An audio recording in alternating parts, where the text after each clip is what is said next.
मुकुंद माला स्तोत्र में महाराज कुलशेखर जी कहते हैं, कृष्ण त्वदीय पाद पंकज पंजरांतम अद्येव में विसते मानस राजहंस प्राण प्रयाण समय कफवात वित्ते कंठावरोधन विधो स्मरणम कुतस्ते।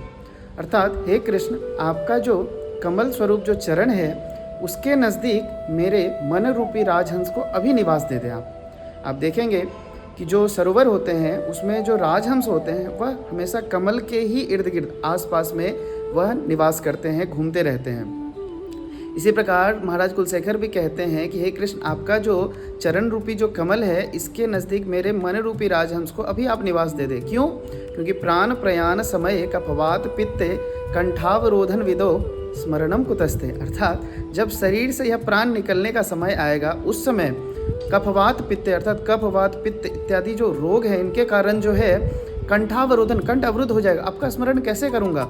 समस्त प्रकार की बीमारियां उस समय हमारे शरीर में होगी, तो आपका स्मरण कैसे करूँगा? स्मरण तो उस समय अपने शरीर की बीमारियों का ही होगा। हैं कहते हैं, बहु जन्म मुनि जतन कराही अंत राम मुख निकसत नाही।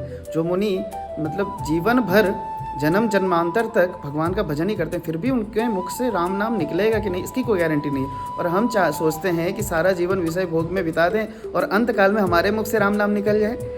इसीलिए महाराज कुलशेखर जी कहते हैं कि कम अवस्था में ही हमारा मन आपके चरणों में लग जाए। प्रहलाद महाराज जी भी यही बात कहते हैं, कौमारम आचरित प्राज्ञो धर्मान भागवतान यह। अर्थात कुमार अवस्था 5 वर्ष की आयु से ही भगवान का भजन करना चाहिए, क्योंकि अगर आप जीवन भर सिर्फ और सिर्फ विषयों की चिंता ही करेंगे तो अंत में भगवान राम की चिंता कैसे होगी। हरे कृष्णा।